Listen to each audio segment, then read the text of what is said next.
Assalamualaikum warahmatullahi wabarakatuh. Yang kami hormati Mbak Indra dari Babus Depok, Pak Bambang, Ustadz Lin dari MUI Depok, teman-teman pembicara, Ibu Mariati, Ibu Haji, Mbak Retno, dan teman-teman sekalian. Yang pertama, buku ini ditulis karena keprihatinan.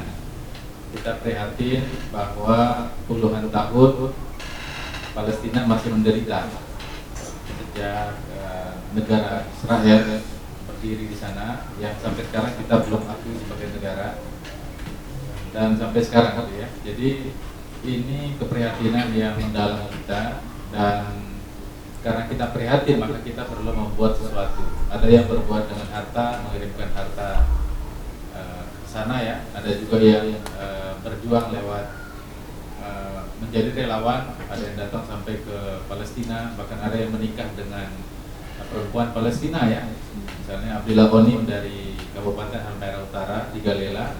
Dulu dia aktif di Mercy, bantu-bantu di Mercy di Maluku Utara. Kemudian dapat tugas ke Gaza, dan di Gaza menikah. Ada juga yang lain ya, Hussein yang juga menikah dengan perempuan Gaza. Kayaknya cuma dua itu ya, cuma dua laki-laki Indonesia sejauh yang kita tahu ya. Nah, mungkin ada yang lain tapi kita nggak tahu. Nah, jadi semua orang berjuang dengan caranya, termasuk juga negara juga berjuang dengan caranya untuk membantu Palestina sejauh ini. Nah, karena kita prihatin maka kita perlu berbuat. Satu hal yang penting menarik dalam kesadaran manusia adalah manusia itu punya pikiran dan dia bisa merealisasikan apa yang dia pikirkan. Sebagai contoh, di satu tempat yang dulunya tidak ada, itu bisa diadakan oleh manusia. Dulu di Mekah, itu tempat yang kosong, belum ada apa-apa. Kemudian dalam riwayat disebutkan Nabi Adam sudah membangun Bakkah. Jadi cikal bakal Ka'bah itu sudah ada dari zaman Nabi Adam. Tapi kemudian selanjutnya di masa Nabi Ibrahim dibangun kembali, dan akhirnya kemudian yang dulunya tandus, maka itu tandus akhirnya jadi kota sekarang. Apa yang dulunya tidak ada bisa ada oleh manusia. Jadi begitu juga dengan buku ini sebelumnya tidak ada, tapi dengan kita punya pemikiran, kita punya kehendak, dan ada izin Allah akhirnya kemudian jadi.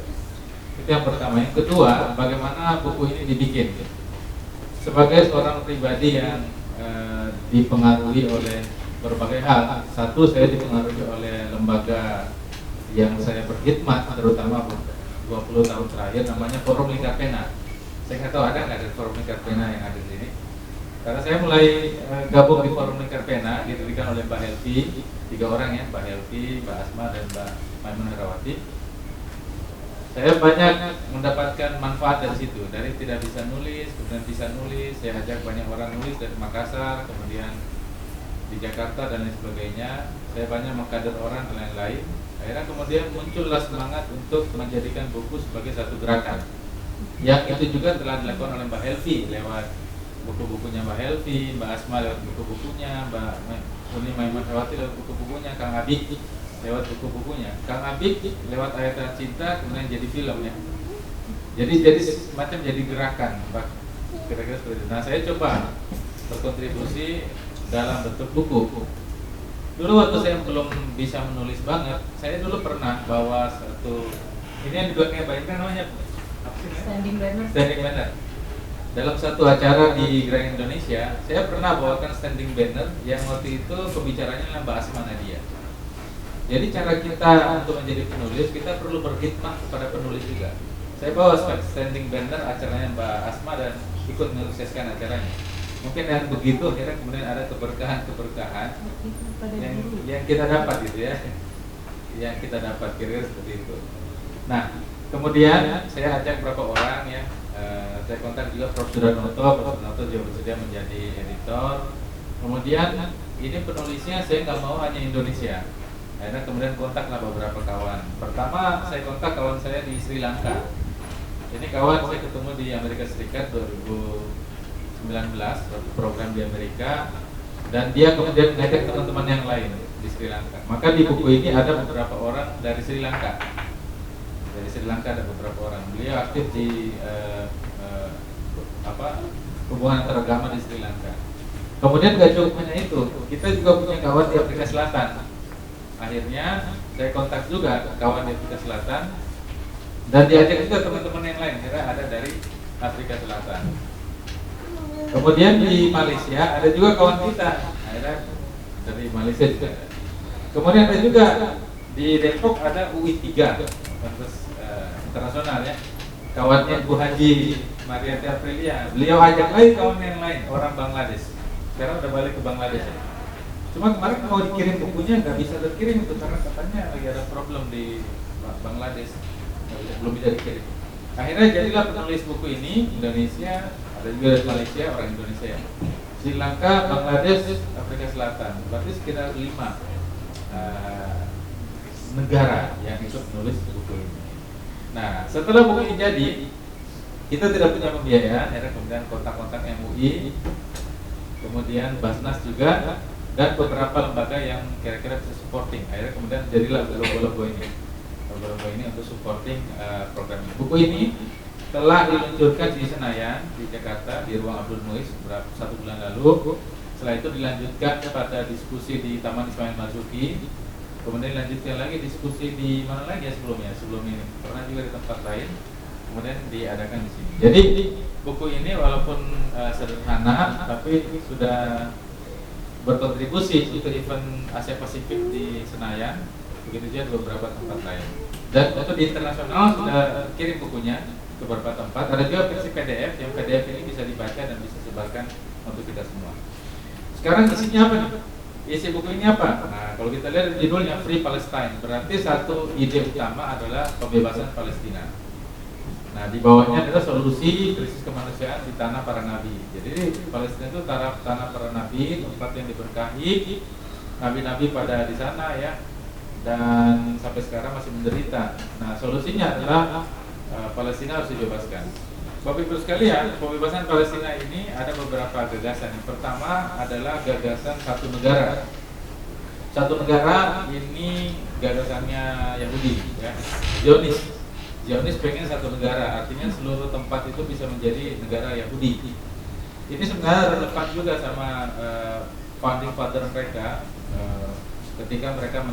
ketika dia bikin buku namanya Der Judenstaat atau negara Yahudi, itu akhir abad ke-19, dengan bentuk satu negara Yahudi.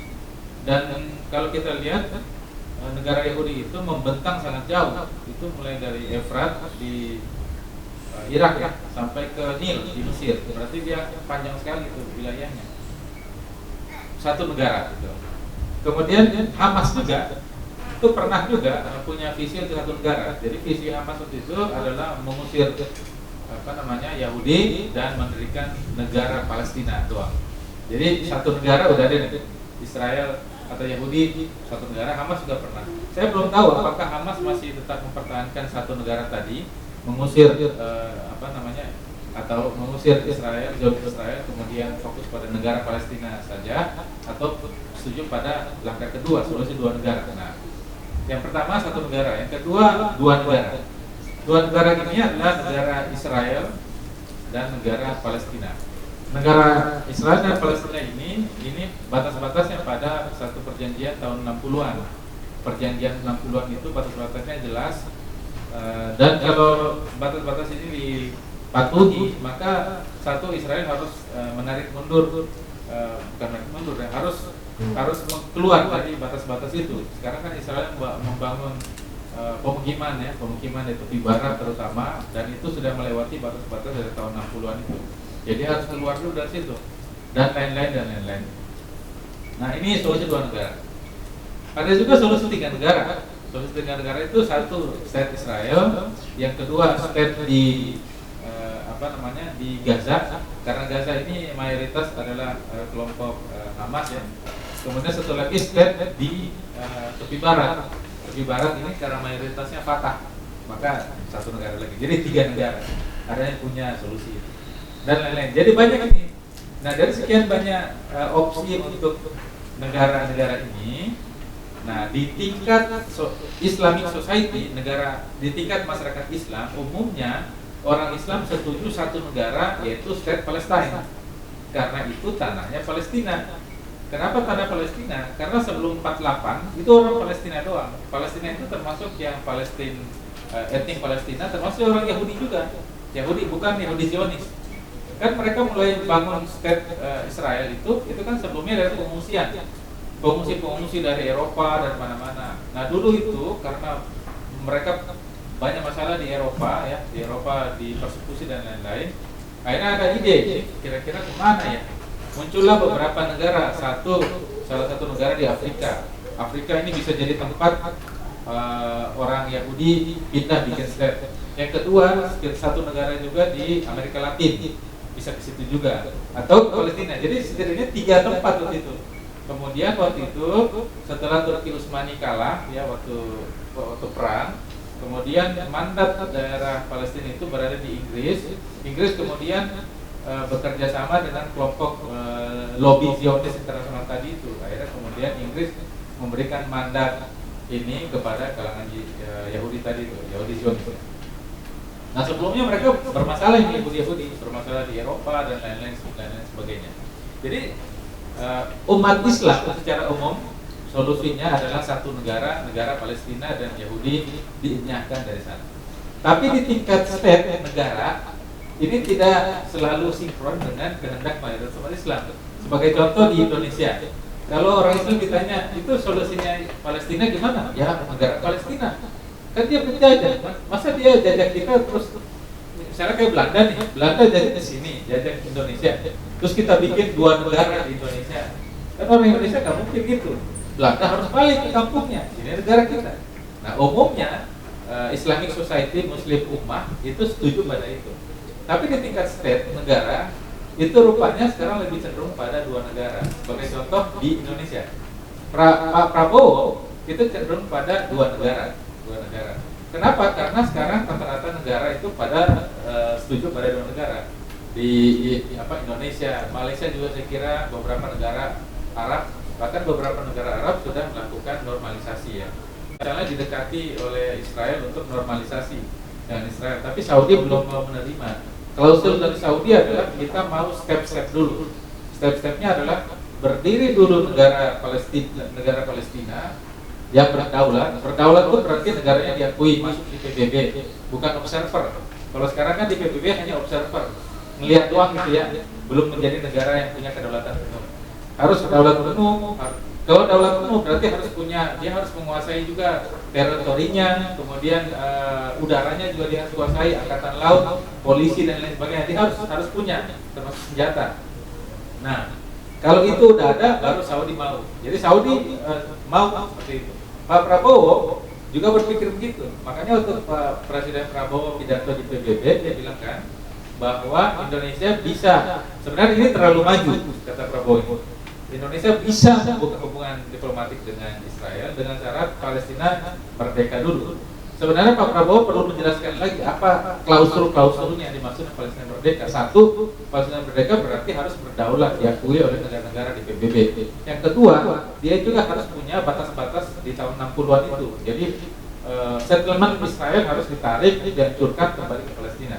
Yang ketiga, harus ibu kotanya harus di Yerusalem. Yerusalem itu di kota tua itu.